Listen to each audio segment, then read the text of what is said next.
Well, we're back again. This is another winning moment. I have one of my mentors here, a gentleman that really I grew up in the industry watching him win and win again, and I've learned an enormous amount from him. Mr. Edwin Haynes, multi-millionaire in the industry, in the profession of network marketing, has organizations in hundreds of thousands probably by now, and all over the world.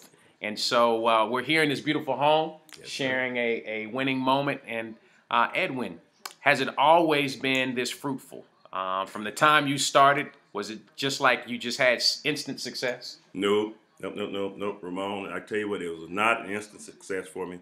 It took a lot for me to get to this point. I just, now it's been 14 years full time for me in the industry, wow, thereabout. And in the first half of that, it was a lot of me just learning the industry, learning myself, realizing that I didn't know it all.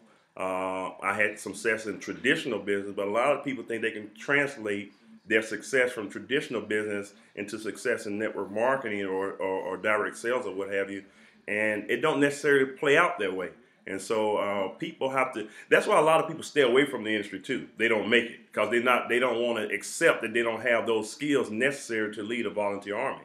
And it takes a strong person to go and learn those skills and realize and admit that, hey, I don't know it all. Let me go out and learn some new stuff so I can go and build a big business within this industry. And most people are not willing to go through that process. Wow. So you had success in the industry, been in the industry now 14 years. Yes. Were there any setbacks? Were there any transitional periods that you had to go through?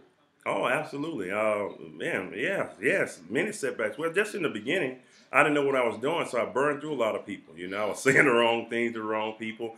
For me, I was a person that was very reserved. I didn't go out. I didn't like talking to people type of thing. I was always to myself. So, they always, you all used to say I wouldn't lead silent prayer in church. That was the thing about me. So I had to go in and learn some things and feel comfortable with myself. I had to be able to extend my hand out and then meet a new friend. And I didn't go out to sponsor people. I just met people and developed a relationship with them. And from burning through all those people and then learning the right skill in terms of interacting with people, that is what was one of the key factors of me changing my life in the industry and start seeing some success because I knew how to relate to people. And in this industry, it's all about people. Wow. So you were a quiet person, wasn't necessarily an extrovert, not going out and meeting people. Walk people through that, because there were some things that you did daily, I'm sure, oh, yeah, that aided to you getting to where you are now, to where now you're a magnet for people. I mean, yeah, you've got organizations in other countries. Absolutely. People are flying in to see you. Absolutely. Seven-figure earners are flying in to get your wisdom and your knowledge. Yes. So if you could, what were you doing daily to help you get to it? Well, there's a lot of things that I picked up too. One of the things that some of the things that you have to learn, just a few things here. I had to learn to master money because I wasn't great at money. Then I knew I say not great, but I could have done better with money. And I knew I would have to eventually advise people on money. But one of the bigger things that I had to do is learn people skills, like I was talking about before. Right. And then I also had to learn that the highest paid profession is leadership.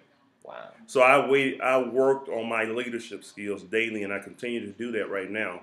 And that way I was able to, because I knew and understood people more, because there were different personalities, I had to understand that. It wasn't just my speed, it was multiple speeds of people out there. But also I had to know how to properly lead them. But number one, I had to learn how to lead myself. So that's why the book, Developing the Leader Within You is a good book, and Developing the Leaders Around You is a great book too that I read. And so many different things that I did, from the listening about leadership to the reading about leadership.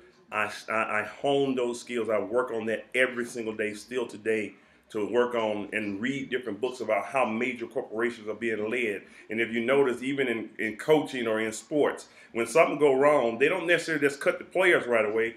If it's not going right, they cut the coach. Then they come back and get the right coach, then they put the right players. That's typically where it goes, because everything rises and falls on leadership. So if you're displaying the proper leadership skills, people will come to you and they will want to follow you. Wow. So those are some things that you have to work on. And lastly, um, would you say that winning is a choice? Would you say that it's something that people have to choose daily? And if so, uh, what are certain things that you've done daily that have gotten you where you are today? Well, absolute winning is a choice. You're a professional on that, man, and congratulations on what you've done. But that's your philosophy, and I agree totally. Winning is a choice. You can choose to lose. I can sit here and do nothing on this couch right now, and do nothing. That's an easy choice. But I decided to get up off of this couch so I could go buy me multiple couches. So in other words, I wanted to go out there and win big. I wanted to have more in life. And that's going to require some work. And we always say if it is to be, it's up to me. I couldn't wait on somebody or, praying is one thing, but, it takes action behind a prayer. And so I had to go out and put the action behind all the things that I have been praying for. So many people are praying for stuff, but they won't go out there and do things. They're not willing to change.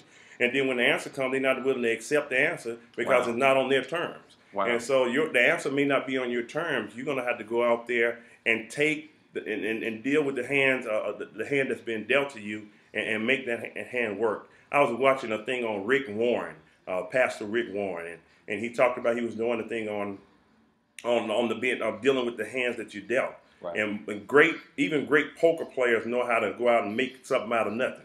And so I liken that to the game of life. Whatever you have is good enough. Wow. You just have to go out there and take the hand that you dealt and make something out of it, just like a good poker player. And that's the same thing that happens in life. So I tell a person, take what you have, get with the right people, work on your leadership skills, pay attention to people's skills. Don't think it's just you. What's in it for them? Talking to another person here recently. Actually, I've been talking to so many from world leaders, pastors, or whatever. But there's another guy happened to be a pastor I was talking to, and he was talking to one of the bigger gentlemen that's out there. And he was this guy in terms of his coach in the ministry, and somebody that's well known. I don't want to get into any names here, but Rramon, he said as he was talking to the guy, he was so excited about meeting this gentleman, and actually the head guy or whatever was excited about meeting him because he saw some skills in this new guy that he wanted to partner with. But he also asked, he said, you know what? I'm excited and I'm real careful about meeting people because people will hurt you. Mm. He said, but I have a question. What's in it for me? For me being a friend of yours? What a question. Thing about it is this. What are you offering a person when you meet them? Wow. Because it needs to be something that's in it for them too. So it's not just a one-sided deal. So one of the things now I work on every day is finding out what am I offering a new person when we develop a new relationship. Because it should be a two-sided thing.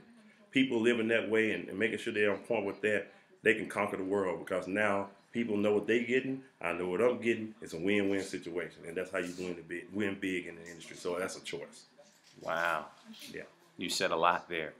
And lastly, you just published your well-known book. It's on Amazon. Bestseller now, man. Bestseller, best-selling book. Yeah. You have permission to succeed. Yeah. If you could give people just a brief synopsis of what's in that book, what would you say? Some of the things we're talking about. Some of the things about people skills I talk about. Some of the things I talk about money. Staying the course in life. I talk about all of those things. Just becoming a better leader. I wanted a small book. I didn't want to go out and write this big book and things when 500 pages, an easy read, something a person can follow. I never thought I would be writing a book. That wasn't my thing. I love what I do within the industry of direct sales. But people kept asking me, how did I do it? And they kept saying, I heard you had a book. I'm like, I don't have a book. Yeah, I asked you. Yeah, I was like, what book? And so because of the things that I've done, I've always journaled my success. Because I wanted to know. Nugget. Yeah, I wanted to make sure that I was able to go back and if I had to do it all over again, I can track what took me there and also pay attention to the things that messed me up. So I journaled those things. So the good and the bad I know. And so from the journal came the book. And so I tell a person, journal your way through life. And that way you understand how you got there, what mistakes you made, and what were the good things, what were the bad things. Just pay attention to that. So pay attention in life. Most people don't even pay attention in life. They just walking aimlessly around. They don't know where the heck they're going. They don't know what they're doing. They're not paying attention. Live with a purpose. Wow. That's what you got to do. Well, we certainly appreciate you taking some time out of your busy schedule. We just kind of dropped in on you at your mansion here in Royal Oak Country Club. But Winning is a choice. You must Yes. choose it. It will not choose you. I am RramonFulcher.com. We'll see you at another winning moment. Thank you, Mr. Haynes. No problem, man.